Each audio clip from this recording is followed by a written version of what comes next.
क्रमशः आगे बढ़ते हैं। संरक्षण संसाधन में पांचवा नियम जो है वो कहता है शीघ्र समाप्य संसाधनों या सीमित परिमाण वाले संसाधनों के पूरक या विकल्प का अन्वेषण उपयोग करना चाहिए। निश्चित रूप से हम जानते हैं कुछ संसाधन ऐसे हैं जिनका जल्दी समाप्त होना या शीघ्रता के साथ जो समाप्त हो सकते हैं, ऐसे संसाधनों का हम चाहे पूरक या उनका कोई विकल्प उपलब्ध हो तो उसका उपयोग करना चाहिए। ऐसा इसलिए क्योंकि हम जब विकल्पों पर जाएंगे, पूरक साधनों पर जाएंगे, तो मूल संसाधन कम उपयोग होने के कारण लंबे समय तक संरक्षित रहेगा, बना रहेगा, हमारे लिए उपयोगी रहेगा। इसके उदाहरण है कोयला, पेट्रोलियम, ये कुछ ऐसे संसाधन हैं जो नित्य निरंतर कम होते जा रहे हैं। बढ़ती जनसंख्या और उसका दबाव, उसके उपयोग का दबाव, इसको धीरे धीरे कम करते जा रहा है। ऐसी स्थिति में हमको उसका विकल्प ढूंढना होगा और विकल्प उपलब्ध हैं। आज ताप विद्युत और उसके स्थान पर जल विद्युत और सोलर विद्युत जैसे संसाधन उपलब्ध हो गए हैं। सोलर यानी सूर्य जो हमेशा बना रहता है, उस संसाधन का उपयोग कर सकते हैं। पेट्रोलियम का उपयोग कम करें या संतुलित करें। हम मोटर वाहन जो चलाते हैं उनमें भी हम उसका उपयोग करते हैं, उसका भी उपयोग अभिष्ट रूप से हो, जब जरूरी हो तभी उसका उपयोग करें। आसपास के स्थान को हम पैदल जाकर भी पूरा कर सकते हैं। हम अपने जीवन स्तर को ज़्यादा और बढ़ाने के चक्कर में नित्य निरंतर ऐसे संसाधनों का दुरुपयोग कर रहे हैं। तो हमको चाहिए कि हम जिन संसाधनों की मात्रा कम है, जो जल्दी समाप्त होने वाले हैं, ऐसे संसाधनों का विकल्प का उपयोग करें ताकि वो संसाधन संरक्षित रह सके। छठवां है संसाधनों का समष्टियों तथा बहुउद्देशीय उपयोग करना चाहिए। समष्टि में यानी एक गुच्छ के रूप में कहा जाए कि समष्टि के रूप में उपयोग होगा और बहुउद्देशीय उपयोग होगा, तो अधिकतम उपयोग होने के कारण वो ज़्यादा लाभकारी सिद्ध होगा, ताकि हम उसका सबके दैनिक जीवन में उसका भाग जा सके, सबको उसका लाभ मिल सके। इसलिए उसके बहुउद्देशीय उपयोग करने से हमको संसाधन संरक्षण करने में लाभ मिलेगा।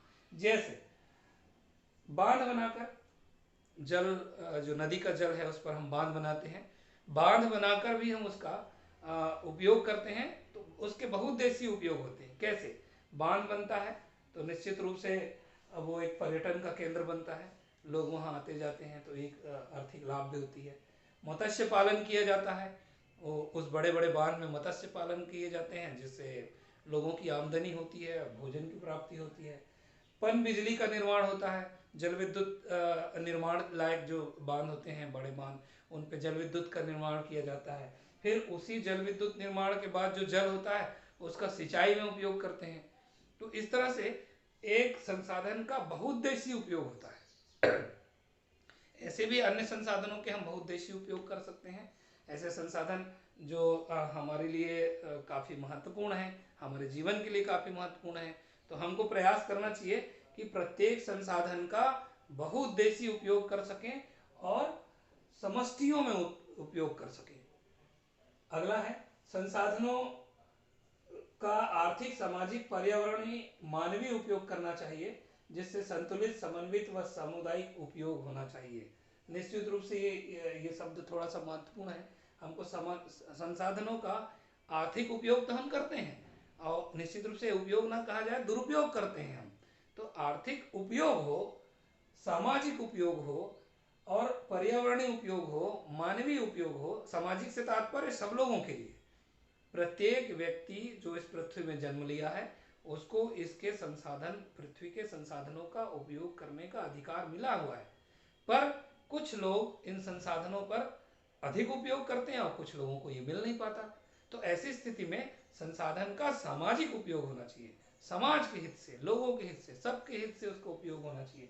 पर्यावरणीय उपयोग होना चाहिए। पर्यावरणीय से तात्पर्य है हम उसका इस तरह से उपयोग करें कि ना तो पर्यावरण या वातावरण का क्षति पहुंचे और ना ही हमको किसी प्रकार की समस्या हो।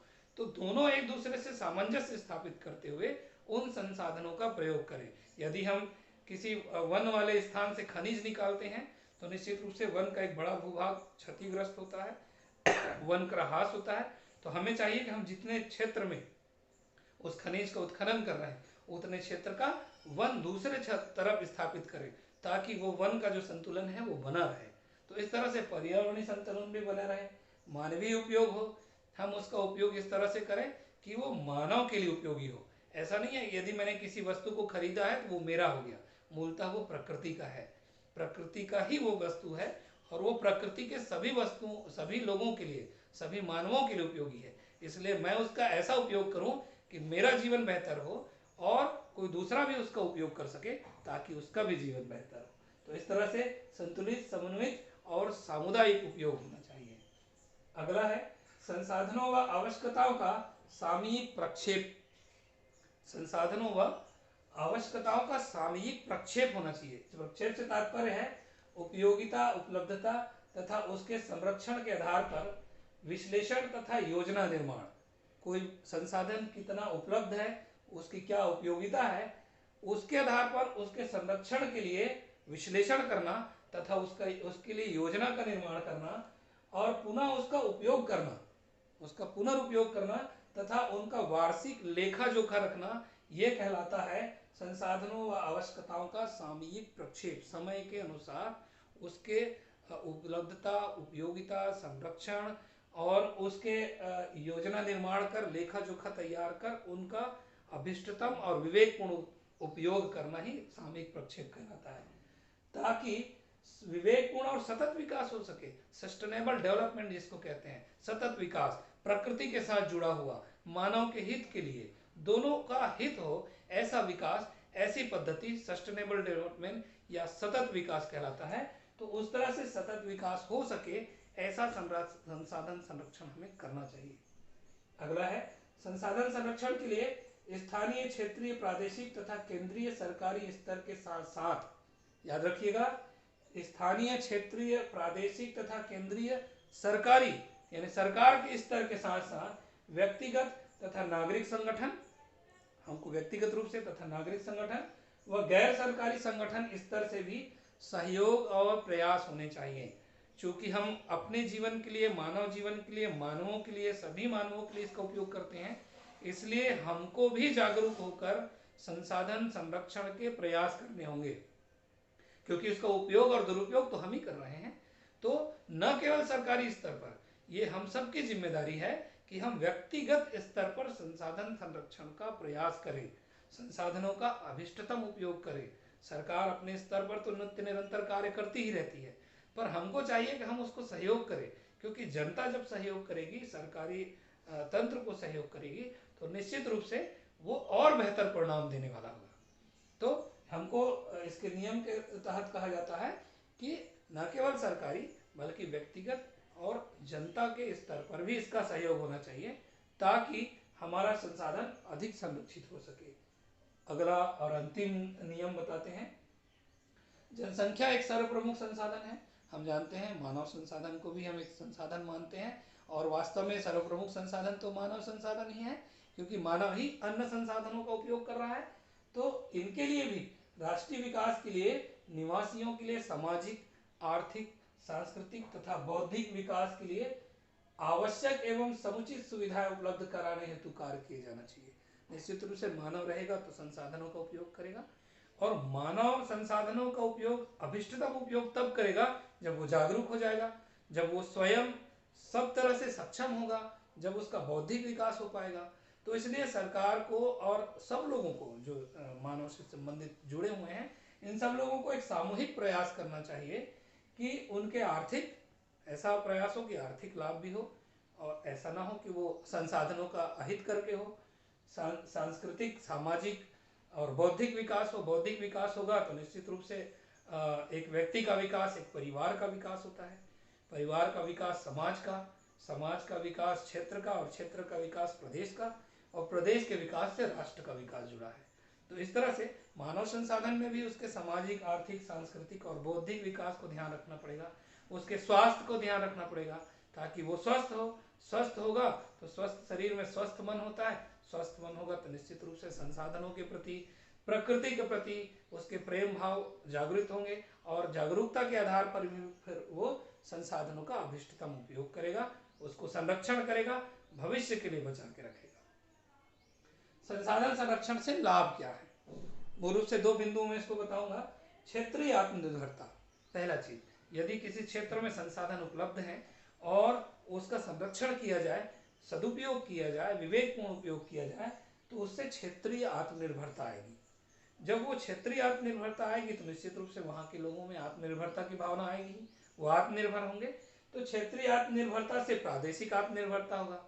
अलग अलग क्षेत्रों में अलग अलग प्रकार के संसाधन होते हैं, वो अपने संसाधनों का अपने स्थान पर, क्षेत्र पर संरक्षण करें, सदुपयोग करें, तो उससे प्रादेशिक, समग्र रूप से प्रदेश का विकास होगा। प्रदेश आत्मनिर्भरता को प्राप्त करेगी। जब प्रदेश आत्मनिर्भरता को प्राप्त करेगी तो प्रदेश से राष्ट्र बना हुआ है, तो उससे राष्ट्रीय आत्मनिर्भरता होगी। जब राष्ट्रीय आत्मनिर्भरता होगा, पूरा राष्ट्र आत्मनिर्भर होगा अपने संसाधनों पर, जो उसके पास उपलब्ध हैं, जो उपलब्ध नहीं है उसके विकल्प के रूप में उसको तैयार करेगा, तो इससे संपूर्ण राष्ट्र आत्मनिर्भर होगा। जब क्षेत्रीय आत्मनिर्भरता होगी, प्रादेशिक आत्मनिर्भरता होगी, राष्ट्रीय आत्मनिर्भरता होगी, तब क्षेत्रीय विकास होगा। जब लोग अपने आप में आत्मनिर्भर होंगे तो अपने क्षेत्र के विकास के लिए काम करेंगे। जब क्षेत्र का विकास होगा तो स्वाभाविक है प्रादेशिक विकास होगा, और जब प्रदेश का विकास होगा तो राष्ट्र विकास होगा। तो ये सब एक दूसरे से जुड़े हुए हैं। राष्ट्र का विकास से तात्पर्य है प्रत्येक व्यक्ति, अंत्योदय का भी विकास होना, यानी कमजोर से कमजोर और मजबूत से मजबूत सभी व्यक्तियों का विकास होना। तो ये संसाधन संरक्षण का लाभ है कि हम आत्मनिर्भर भी होंगे और हमारा विकास भी संभव होगा। आइए लास्ट टॉपिक पढ़ते हैं। इसमें अंतिम भाग है संसाधन संरक्षण के लिए उपयोगी सुझाव। वास्तव में संसाधन संरक्षण कैसा करना है ये सब हम जानते हैं, किताबों में हम लगातार पढ़ते हैं, विभिन्न कक्षाओं में हमारे शिक्षक बताते हैं, विद्यार्थियों की आपसी ग्रुप चर्चा में भी इस विषय पर चर्चा होती है, और इस पर बहुत बड़े बड़े सम्मेलन आयोजन होते हैं जो अलग अलग समय में बताते हैं कि हमको संरक्षण का संसाधनों का संरक्षण कैसे करना है और कैसे इसको लंबे समय तक बनाए रखना है, सस्टेनेबल बनाए रखना है, सतत बनाए रखना है। तो कुछ छोटे छोटे सुझाव हैं, उन पर हम चर्चा करते हैं, फिर हमारा ये चैप्टर समाप्त होगा। जैसे जल संसाधन, जल संसाधनों के संरक्षण के लिए हम क्या कर सकते हैं? तालाब, स्टॉप डैम, छोटे बांध बनाकर वर्षा का जो जल होता है उनको एकत्रित करें, संरक्षित करें, सोखता गड्ढा का निर्माण करें, नगरों में, घर के आसपास, नलकूप के आसपास, हैंडपंप के आसपास। तो ये हम दो तरीके से जल का संरक्षण कर सकते हैं, वर्षा जल का संरक्षण कर सकते हैं। पहला वृहत स्तर पर, जिसमें तालाब, नदियों में छोटे स्टॉप डैम या डाइवर्सन या बांध बनाकर संरक्षित करें, और दूसरा शहर के आसपास जहां हम रहते हैं ऐसे स्थानों में सोखता गड्ढा या सोख पीट का निर्माण करके भूमिगत जल को बढ़ाने का प्रयास कर सकते हैं। दूसरा है कृषि कार्य, घरेलू उपयोग, दैनिक उपयोग में आवश्यकता अनुरूप मितव्ययिता के साथ उपयोग करना। हमारी समस्या यही है कि हमको लगता है संसाधन बहुत है, तो इसलिए हम उसका दुरुपयोग करना शुरू कर देते हैं। जैसे कृषि कार्य के लिए ही हम नलकूप के माध्यम से जब पानी डालते हैं, खेतों में पानी डालते हैं, तो भरपूर पानी डाल देते हैं। वास्तव में प्रत्येक पौधे को उसकी आवश्यकता के अनुरूप ही जल देने की आवश्यकता है। इससे न केवल उत्पादन बढ़ता है बल्कि उस फसल की गुणवत्ता भी बढ़ती है और जल का भी बचाव, संरक्षण हो जाता है, बच जाता है। तो हम ऐसा कृषि करें, जैसे आजकल टपक सिंचाई पद्धति लागू है, उसका उपयोग करें। घरेलू उपयोग में भी हम नित्य निरंतर जल का ज़्यादा दुरुपयोग कर देते हैं, चाहे नहाने के लिए हो या घर में बर्तन मांजने या गाड़ी मोटर धोने के लिए। तो इस तरह से हम उस घरेलू उपयोग में भी, दैनिक उपयोग में भी जल का दुरुपयोग कर देते हैं। हम चाहें तो उनका कम से कम उपयोग करके भी जल को बचा सकते हैं। मितव्ययिता के साथ उपयोग करें, कम से कम उपयोग करें। दो ही तरीका है, या तो आप किसी वस्तु को संरक्षित करें या उसका मितव्ययिता से उपयोग करें। इन दो तरीकों से ही आप संसाधनों का संरक्षण कर सकते हैं। खनिज संसाधन, खनिज संसाधन में अप्राप्य सीमित उपलब्धता वाले खनिज संसाधनों का न्यूनतम उपयोग हो। हम जानते हैं जो अप्राप्य है या जो सीमित संसाधन है उसका न्यूनतम, कम से कम उपयोग करें। हम बाजारों से भी जो चीज़ खरीद के लाते हैं, जब कम से कम उनका खरीद के लाएं जो कम मात्रा में उपलब्ध है, और जब लेकर आए तो उसका अभिष्टतम उपयोग करें। और वैकल्पिक साधनों का उपयोग करें। हम कुछ वस्तुएं ऐसे भी यूज कर रहे हैं, उपयोग कर रहे हैं जिसका वैकल्पिक उपलब्ध है, तो हम उसके विकल्पों का उपयोग करें। जब हम उसके विकल्पों का उपयोग करेंगे तो जो मूल संसाधन है उसका कम उपयोग होगा। जब कम उपयोग होगा तो लंबे समय तक हमारे भविष्य में काम आएगा। तो एक तरीका ये है। दूसरा है उपयोग पश्चात अनुपयोगी नष्ट भ्रष्ट वस्तुओं को पुनर्निर्माण हेतु एकत्रित कर संरक्षित करना।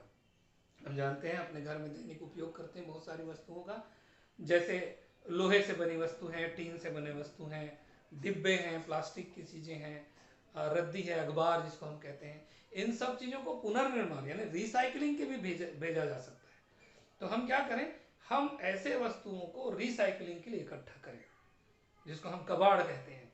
वास्तव में ये कबाड़ जो है वो हमारे फ्यूचर के लिए भी महत्वपूर्ण है। क्यों? क्योंकि इनका रिसाइकलिंग करके हम इसका पुनः उपयोग कर सकते हैं।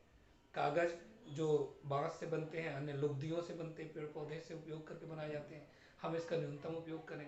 कागज़ों का उपयोग ऐसा हो कि वो अभिष्टतम उपयोग हो, जिसको हम कहते हैं। तो उस विधि से भी हम पुनर्निर्माण के लिए यानी रिसाइकलिंग की उस वस्तु को जब रखेंगे और रिसाइकलिंग के लिए भेजेंगे, तो रिसाइकल होकर जितनी वस्तु आएगा उतनी नई वस्तुएं यानी नए संसाधन से उपयोग नहीं होंगे, तो इससे भी संसाधन संरक्षित होंगे। वन संसाधन के संबंध में वनों की कटाई दावानल से सुरक्षा हेतु कार्य करना। निश्चित रूप से वनों की कटाई हमारे लिए एक बड़ी समस्या है। वन में भी कुछ अवैध माफिया लोग वनों की कटाई करते हैं, बड़े बड़े पौधों को काट देते हैं, और ऐसी स्थिति में वनों को बचा कर रखना बहुत जरूरी है। क्यों? क्योंकि प्रकृति में कहा जाता है लगभग किसी क्षेत्र के 33% भूभाग पर वन होना चाहिए, ये एक आदर्श स्थिति है। पर वर्तमान में भारत में लगभग 21% वन है। समझिए हम आज भी कम वन से संकटग्रस्त है, हमारे पास वन कम है, पर हम उसको बढ़ावा दें, दावानल से सुरक्षा करें। ग्रीष्मकाल समय में अग्नि लग जाती है, उससे काफ़ी क्षति पहुंचती है, तो हम इससे सुरक्षा करें। वनीकरण को बढ़ाने हेतु प्रयास करें। हमको प्रयास करना चाहिए कि वन और अधिक हो और अधिक बढ़े। जितना अधिक वन होगा उतना ज़्यादा हमारा जीवन सुगम और सरल होगा। आज ये जो प्रदूषण से हम जो समस्या झेल रहे हैं, उसका कारण ही है कि वन लगातार नष्ट होते जा रहे हैं और हम उसको बढ़ाने का प्रयास नहीं कर रहे हैं।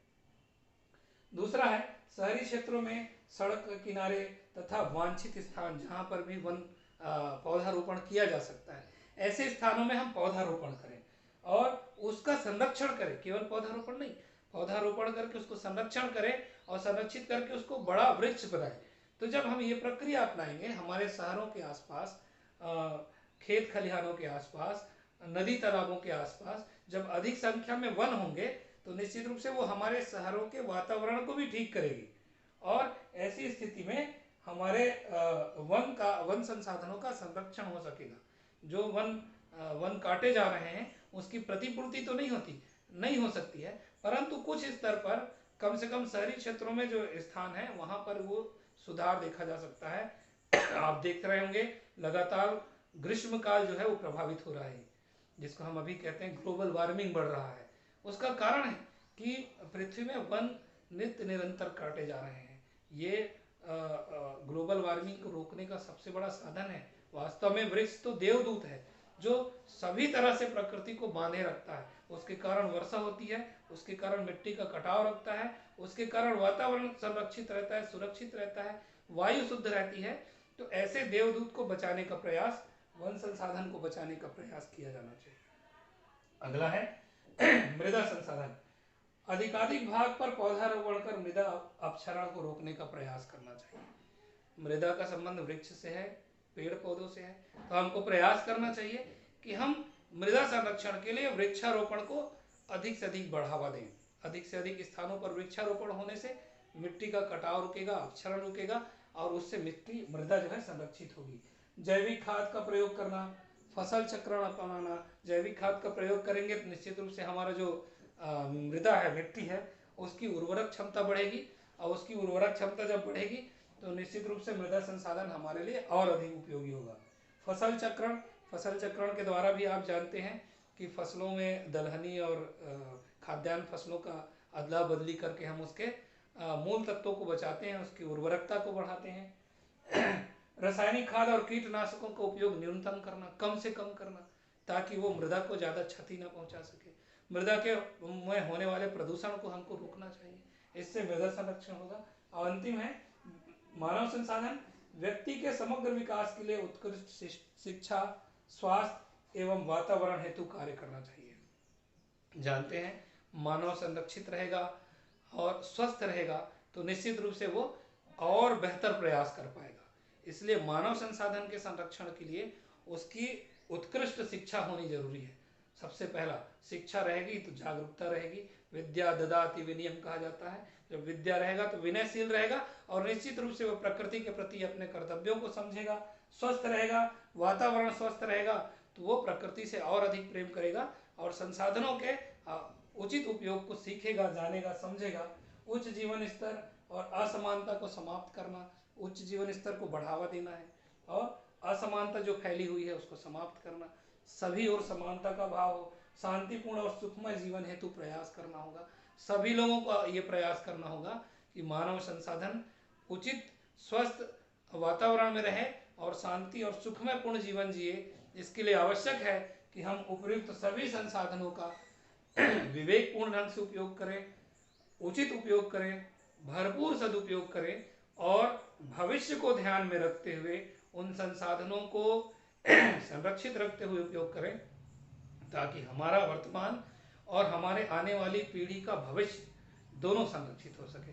अंत में केवल संसाधन संरक्षण के संबंध में यही कहूँगा कि यह संसाधन यदि वर्तमान में सदुपयोग किए तो भविष्य के लिए उपयोग के लिए बचा रहेगा, अन्यथा वर्तमान स्थिति बढ़ती हुई जनसंख्या और तीव्र औद्योगिक विकास के आधुनिकता के चकाचौंध में यदि हम इसी तरह भागते रहे तो वह दूर नहीं जब संसाधनों की कमी होगी और इसके लिए हमको समस्याओं का सामना करना पड़ेगा।